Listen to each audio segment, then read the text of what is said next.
Hello दोस्तों, हमारे channel में आप लोगों का स्वागत है। आज हम लोग देखेंगे 801 FC ये पेपर जो आज के दिन हुआ था 18 फरवरी का आज है दिन। इसमें कौन कौन सा क्वेश्चन आया है देखते हैं। 3 घंटा 15 मिनट पूरा समय पेपर करने के लिए मिला था और 70 नंबर का पेपर था और पूरे पेज 8 हैं और इसको पढ़ लेना था। प्रारंभ के 15 मिनट मतलब विद्यार्थी को प्रश्न पढ़ने के लिए मिलता है और सभी प्रश्न अनिवार्य हैं, सभी प्रश्नों को करना है और ये 2 खंडों में बटा है। खंड अ और ब में विभाजित है।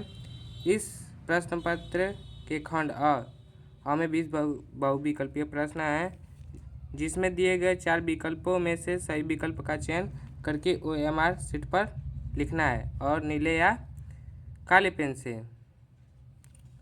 खंड अ के बहुविकल्पीय प्रश्न हेतु प्रत्येक प्रश्न 1 अंक के लिए अंक निर्धारित है, यानी कि बहुविकल्पीय प्रश्न के लिए 1 अंक है।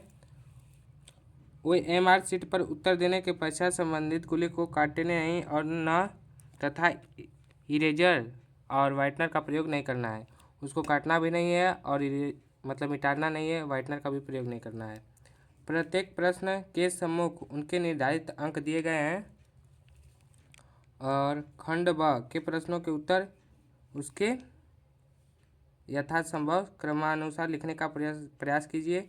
जो प्रश्न नहीं आता उस पर समय नष्ट मत कीजिए। यहाँ पे भी बोला है खंड ब के प्रश्नों के उत्तर यथासंभव क्रमानुसार, यानी कि जो आपको क्रम से करना है। अगर आपको प्रश्न नहीं आ रहा है तो उसको समय नष्ट ना करें, दूसरा प्रश्न करें और बाद में उसको करें। वर्णात्मक प्रश्नों के उत्तर देते समय सुंदर, स्पष्ट एवं पठनीय लेखक पर विशेष ध्यान दीजिए, यानी कि अच्छे से लिखिए, सुंदर राइटिंग में लिखिए और जैसे कि टीचर जांचने वाला अध्यापक पढ़ सके। यहाँ पे खंड अ शुरू होता है बहुविकल्पीय प्रश्न 20 ठो। यहाँ पे पूछा है ध्रुव स्वामी नाटक है हरिकृष्ण का, जयशंकर प्रसाद का, लक्ष्मी नारायण मिश्र का, राहुल कुमार वर्मा का। तो इसका सही आंसर हो जाएगा जयशंकर प्रसाद का। और दूसरा है प्रेमचंद का उपन्यास नहीं है सेवा सदन और त्यागपत्र, गोदान, गबन। तो इसका सही उत्तर हो जाएगा त्यागपत्र। आचार्य रामचंद्र शुक्ल जी का निबंध संग्रह है चिंतामणि, अशोक के फूल, साहित्य देवता, भारतीय संस्कृति। तो इसका सही उत्तर हो जाएगा चिंतामणि। और चौथा है हरिवंश राय बच्चन की रचना है क्या भूलूं क्या याद करूं, तरुण के स्वप्न, अपनी खबर और 60 वर्ष एक रेखांकन। तो इसका सही उत्तर जाएगा क्या भूलूं क्या याद करूं। और पांचवा है विराट की पद्मानी उपन्यास के लेखक हैं चतुरसेन शास्त्री, वृंदावन लाल वर्मा, यशपाल, रागे राघव। तो इसका सही उत्तर हो जाएगा वृंदावन लाल वर्मा। और छठवां क्वेश्चन है पद्माभरण रचना है केशव की, भूषण की, बिहारी लाल की, पद्माकर की। तो इसका सही उत्तर हो जाएगा पद्माकर की। रीतिकाल की प्रवृत्ति नहीं है विद्रोह एवं क्रांति की भावना, काव्यांग, विवेचक, श्रृंगार रस की प्रधानता, वज्रभाषा की प्रधानता। तो इसका सही उत्तर हो जाएगा विद्रोह एवं क्रांति की भावना, रीतिकाल की प्रवृत्ति नहीं रही है। और आठवां है प्रिय प्रवास रचना है मैथिली शरण गुप्त की, राम नरेश त्रिपाठी की, जयशंकर प्रसाद की, अयोध्या सिंह उपाध्याय हरिऔध की। तो एक इसका है अयोध्या सिंह उपाध्याय हरिऔध की। और नवा है प्रगतिवादी युग के कवि नहीं है केदारनाथ अग्रवाल, नागार्जुन, त्रिलोचन, मैथिली शरण गुप्त। इसका सही उत्तर हो जाएगा मैथिली शरण गुप्त जी प्रगतिवादी युग के कवि नहीं है। यामा काव्य संग्रह है जयशंकर प्रसाद का, महादेवी वर्मा का, रामधारी सिंह दिनकर का, रामनरेश त्रिपाठी का, महादेवी वर्मा का है। यामा के इसका काव्य संग्रह है महादेवी वर्मा का।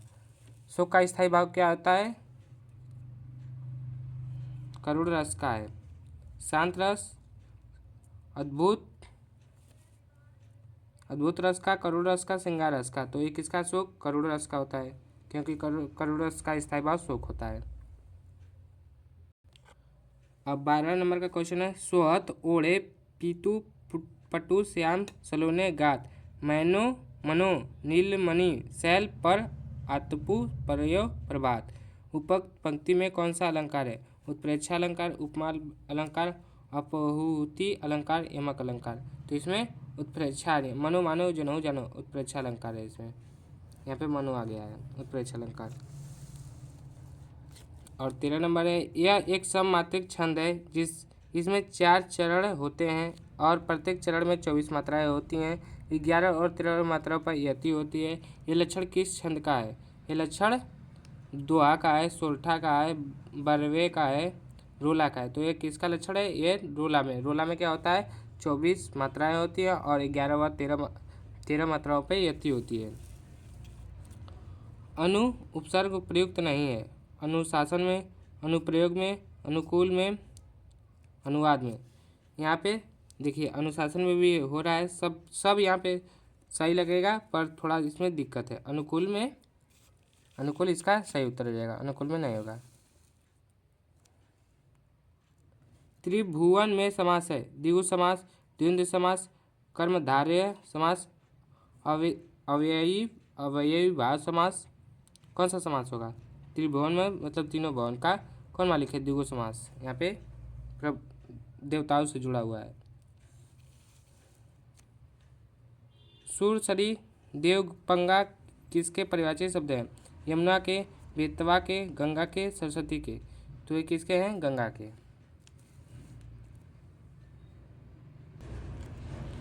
युष्मद सर्वनाम शब्द का तृतीया विभक्ति एकवचन में रूप होगा। त्वम, त्वया, त्व, युवाम। क्या होगा इसका? त्वया। इसका सही उत्तर होगा त्वया। रचना के आधार पर वाक्य का प्रकार नहीं है। रचना के आधार पर वाक्य का प्रकार नहीं है। सरल वाक्य, संयुक्त वाक्य, प्रश्नवाचक वाक्य, मिश्रित वाक्य। रचना के आधार पर प्रश्नवाचक वाक्य प्रकार नहीं है। अब यहाँ पे है, मोहन विद्यालय जाता है।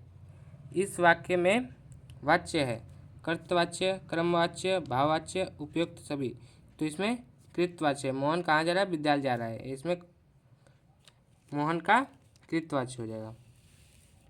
आह उपवन में सुंदर फूल खिलते हैं। इस वाक्य में रेखांकित पद का परिचय है। विस्मयादि बोधक, संज्ञा, सर्वनाम, विशेषण। आह क्या होता है? विस्मयबोधिक बोधक होता है। अब है आगे खंडवा। खंडवा वर्णनात्मक प्रश्न। निम्नलिखित में से किसी एक गद्यांश पर आधारित सही प्रश्नों के उत्तर दीजिए। कुसंग का जोड़ सबसे भयानक होता है। यह केवल नीति और सद्बुद्धि का ही नाश नहीं करता है बल्कि बुद्धि का भी क्षय करता है। किसी युवा पुरुष की संगति बुरी होती है तो वह उसके पैरों में बंधी चक्की के समान है, जो दिन दिन अवनति के गड्ढे में गिराती जाती है, और अच्छी होगी तो सहारा देने वाली बाहों के समान होगी तो उसे निरंतर उन्नति की ओर ले जाएगी। ये किसका है? आचार्य रामचंद्र शुक्ल जी का है।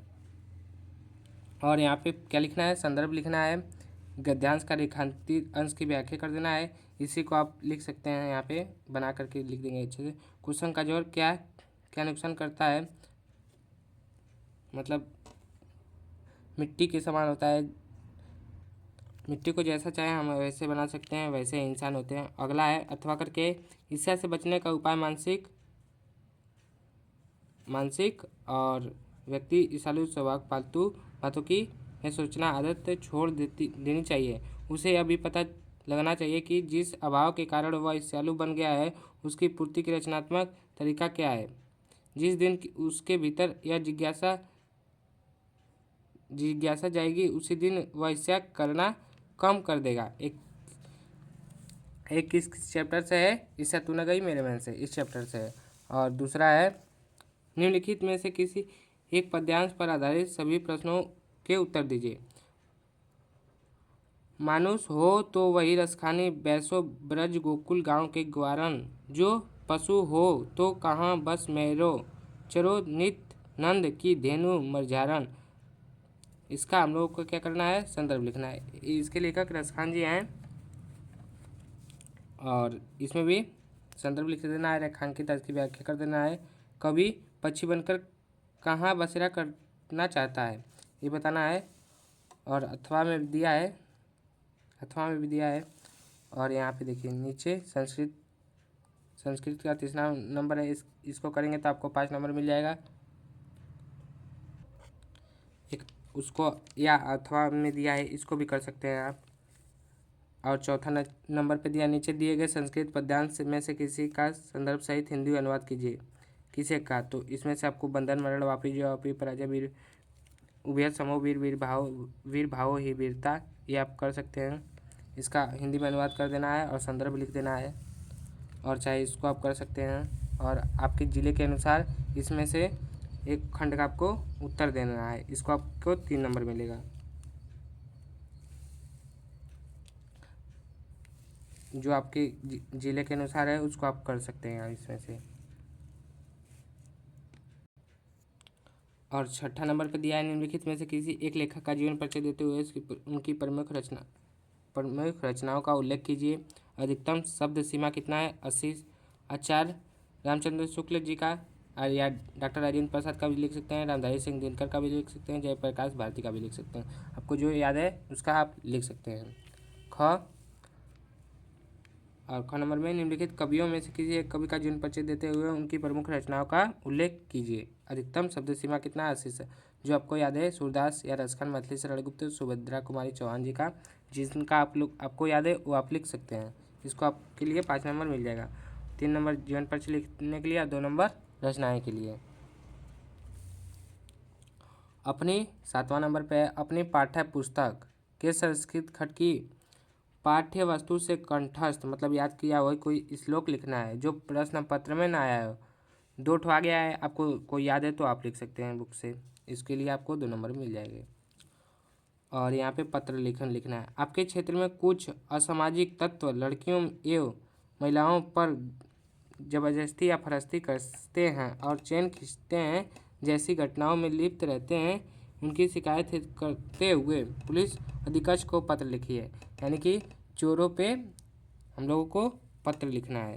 इसको करेंगे आप लोग तो 4 नंबर मिलेगा। ये आप लिख सकते हैं, विद्यालय की विज्ञान प्रयोगशाला के आधुनिक बनाने की आवश्यकता को समझाते हुए अपने विद्यालय के प्रधानाचार्य को पत्र लिखिए। और 9 नंबर है, निम्नलिखित में से किन्हीं 2 प्रश्नों के उत्तर संस्कृत में दीजिए। इन दोनों का उत्तर संस्कृत में देना है।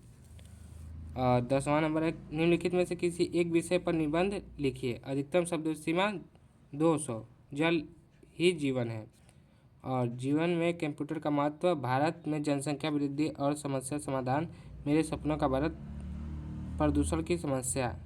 आपको प्रदूषण की समस्या पे भी आप बनाकर लिख सकते हैं। भारत की जनसंख्या वृद्धि पर जो आपको आ रहा है उस पर आप बना के लिख सकते हैं। इसके लिए आपको 7 नंबर मिल जाएगा।